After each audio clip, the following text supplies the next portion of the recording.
আজকের এই আলোচনায় আপনারা শুনবেন মিথুন রাশি পুনর্বসু নক্ষত্রের 10টি অত্যন্ত শক্তিশালী দিক এবং 10টি মারাত্মক দুর্বলতা।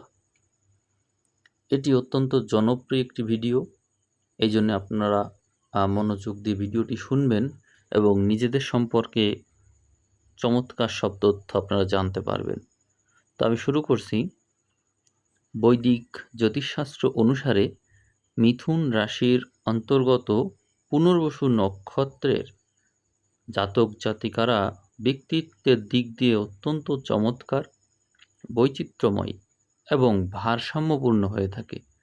দেবগুরু বৃহস্পতি হলো এই নক্ষত্রের অধিপতি এবং বুধ হলো মিথুন রাশির অধিপতি গ্রহ। এই কারণে আপনাদের মধ্যে থাকে জ্ঞান, প্রজ্ঞা এবং চমৎকার যোগাযোগ দক্ষতা। আসুন আমরা আপনাদের শক্তিশালী দিক সম্পর্কে আলোচনা করি। তবে মনে রাখবেন, নিজের শক্তিশালী দিক সম্পর্কে জানার পর যেমন অহংকারে ফেটে পড়বেন না, আবার দুর্বল দিক জেনেও ভেঙে পড়বেন না। উভয়েরই সমন্বয় করে জীবনের পথে নতুনভাবে এগিয়ে চলবেন।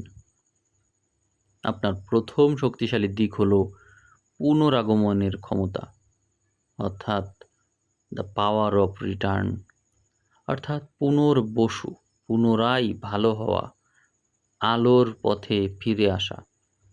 যে কোনো বড় বিপর্যয়, আর্থিক ক্ষতি বা মানসিক ভাঙন থেকে আপনারা ফিনিক্স পাখির মতো আবার ঘুরে দাঁড়াতে পারেন। আপনাদের দ্বিতীয় শক্তিশালী দিক অসীম ধৈর্য ও আশাবাদ। দেবগুরু বৃহস্পতির প্রভাবে আপনারা চরম অন্ধকার পরিস্থিতিতেও আশার আলো দেখতে পান। আপনাদের ইতিবাচক মনোভাব চারপাশের মানুষকে সবসময় অনুপ্রাণিত করতে পারে। আপনাদের তৃতীয় যে শক্তিশালী দিকটি রয়েছে তা হলো জ্ঞান ও বুদ্ধিমত্তার দারুণ সমন্বয়। বুধের বুদ্ধি এবং বৃহস্পতির আধ্যাত্মিক বা উচ্চতর জ্ঞান, এই দুয়ের মিলনে আপনারা অত্যন্ত মেধাবী হন এবং জটিল বিষয় খুব দ্রুত বুঝতে পারেন। চতুর্থ শক্তিশালী দিক হলো চমৎকার যোগাযোগ এবং বাচনভঙ্গি। আপনারা মিথুন রাশির প্রভাবে চমৎকার কথা বলতে পারেন এবং নিজেদের চিন্তা ভাবনা ও জ্ঞান অন্যের কাছে খুব সহজ ও আকর্ষণীয়ভাবে উপস্থাপনও করতে পারেন। পঞ্চম যে শক্তিশালী দিক সেটি হলো আপনারা উদার এবং মানবিক। স্বভাবগতভাবেই আপনারা দয়ালু এবং পরোপকারী হন। সমাজে দুর্বল বা অসহায় মানুষের পাশে দাঁড়াতে আপনারা সব সময় প্রস্তুত থাকেন। আপনাদের ষষ্ঠ শক্তিশালী দিক হলো অভিযোজন ক্ষমতা। মিথুন রাশি একটা দ্বিস্বভাব রাশি, এজন্য আপনারা যে কোনো পরিবেশ, পরিস্থিতি বা নতুন মানুষের সাথে দ্রুত নিজেকে মানিয়ে নিতে পারেন। সপ্তম শক্তিশালী দিক হলো সততা ও নৈতিকতা। পুনর্বসু নক্ষত্রের মানুষ সাধারণত নীতিহীন কাজ পছন্দ করে না। জীবনের নীতি ও আদর্শের প্রশ্নে আপনারা বেশ দৃঢ় থাকেন। অষ্টম শক্তিশালী দিক হলো সৃজনশীলতা ও বহুমুখী প্রতিভা। আপনারা একই সাথে লেখালেখি, অভিনয়, ব্যবসা বা শিক্ষার মতো একাধিক ক্ষেত্রে সমান পারদর্শিতা দেখাতে পারেন। নবম শক্তিশালী দিক হলো পারিবারিক ও সামাজিক বন্ধন। পরিবার এবং প্রিয়জনদের প্রতি গভীর টান থাকে। ঘর কোনো বা পরিবার কেন্দ্রিক হতে ভালোবাসেন এবং সম্পর্কের মর্যাদাও আপনারা বোঝেন। সর্বশেষ এবং দশম শক্তিশালী দিক হলো আপনারা আধ্যাত্মিক এবং দার্শনিক চেতনা সম্পন্ন। বস্তুগত জীবনের পাশাপাশি আপনাদের মধ্যে এক ধরনের গভীর দার্শনিক বা আধ্যাত্মিক চেতনা কাজ করে। আপনারা জীবনের গভীর অর্থ খোঁজার চেষ্টা করেন। এখন জানবো আপনাদের মারাত্মক কিছু দুর্বলতা সম্পর্কে। প্রথম মারাত্মক দুর্বলতা হলো অস্থিরতা ও মনোসংযোগের অভাব। মিথুন রাশি হলো বায়ুর উপাদানের কারণে একটা চঞ্চল রাশি। এই কারণে কোনো কাজেই দীর্ঘক্ষণ মনোযোগ ধরে রাখতে পারেন না। এটি সবচেয়ে বড় চ্যালেঞ্জ আপনার জন্য। দ্বিতীয় দুর্বলতা লক্ষ্যহীনভাবে ঘোরাঘুরি। প্রায়ই আপনারা একসাথে অনেকগুলো পরিকল্পনা করেন, কিন্তু শেষ পর্যন্ত কোনোটিই সম্পূর্ণ করতে পারেন না। মাঝপথে আগ্রহ হারিয়ে ফেলা আপনাদের সবচেয়ে বড় দুর্বলতা। তৃতীয় দুর্বলতা অতি আশাবাদী মনোভাব।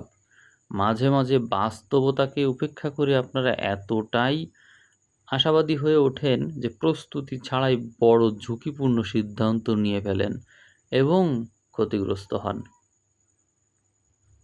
চতুর্থ দুর্বলতা দ্বিমুখী মানসিকতা। একই সময়ে দুটি ভিন্ন চিন্তা বা সিদ্ধান্তের দোলাচলে আপনারা ভোগেন।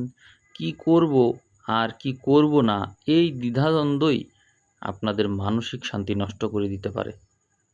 আপনাদের পঞ্চম দুর্বলতা, আপনারা সহজেই বিরক্ত হয়ে যান। কোনো কাজ যদি একঘেয়ে হয়ে যায় তবে খুব দ্রুত আপনারা বিরক্ত হয়ে পড়েন এবং জীবনে প্রতিনিয়ত নতুনত্ব না পেলে আপনারা হতাশ হয়ে পড়েন। ষষ্ঠ দুর্বলতা হল সমালোচনা সহ্য করতে পারেন না। নিজের জ্ঞান ও বুদ্ধিমত্তা নিয়ে আপনাদের মধ্যে কিছুটা অহংকার আছে, তাই কেউ আপনাদের ভুল ধরিয়ে দিলে বা সমালোচনা করলে আপনারা সহজে তা মেনে নিতে পারেন না। আপনাদের সপ্তম দুর্বলতা হলো আর্থিক অসচেতনতা। উদার স্বভাবের কারণে আপনারা হিসাব না করেই খরচ করেন। অনেক সময় অযোগ্য মানুষকেও ধার দিয়ে সেই টাকা আবার ফেরত পান না। আপনাদের অষ্টম দুর্বলতা হচ্ছে অতি সংবেদনশীলতা। বাইরে থেকে শান্ত এবং শক্ত দেখালেও আপনারা অত্যন্ত আবেগপ্রবণ। প্রিয় মানুষের ছোটোখাটো অবহেলা বা আচরণও আপনাদেরকে গভীরভাবে আঘাত করে থাকে। নবম দুর্বলতা হলো ভবিষ্যতের চিন্তায় অতিরিক্ত উদ্বেগ। বর্তমানকে উপেক্ষা করে আপনারা ভবিষ্যৎ নিয়ে চিন্তা করেন, কিন্তু আপনারা ভবিষ্যৎ নিয়ে একটু বেশিই নিরাপত্তা বা পরিকল্পনা চান, যার কারণে অতিরিক্ত চিন্তা করেন এবং তা মানসিক চাপ বাড়িয়ে ফেলে। আপনাদের দশম এবং সর্বশেষ দুর্বলতা হলো সব জানতা স্বভাব। বুধ ও বৃহস্পতির প্রভাবে আপনারা মনে করতে পারেন যে আপনারা সব বিষয়েই ভালো এবং মনে হয় যেন আপনারা সব কিছুরই উত্তর দিতে চান। আপনাদেরকে প্রশ্ন করলে আপনারা কাউকে ফিরিয়ে দিতে চান না। এই মনোভাবের কারণে কখনো কখনো মানুষের সাথে আপনাদের দূরত্ব তৈরি হয়, বিশেষ করে কাছের মানুষদের সাথে আপনাদের দূরত্ব তৈরি হয়ে যায়। এই জন্য জীবনে কিছু পরিবর্তন আনতে হবে।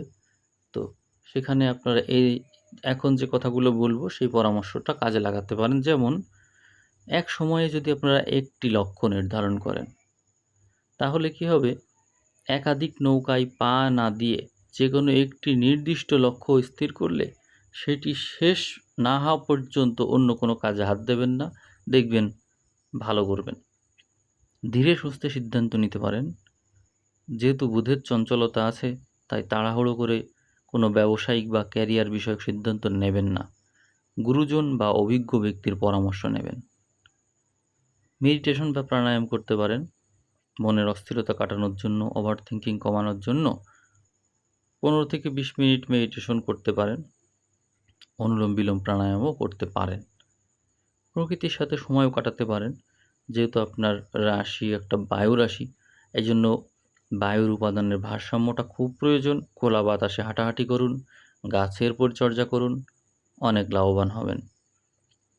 বাজেট তৈরি করতে পারেন প্রতি মাসের শুরুতেই, তাহলে কাউকে ঋণ দিতে গেলে বা ঋণ নিতে গেলে বা সহযোগিতা করতে গেলে বিষয়টি মাথায় থাকবে।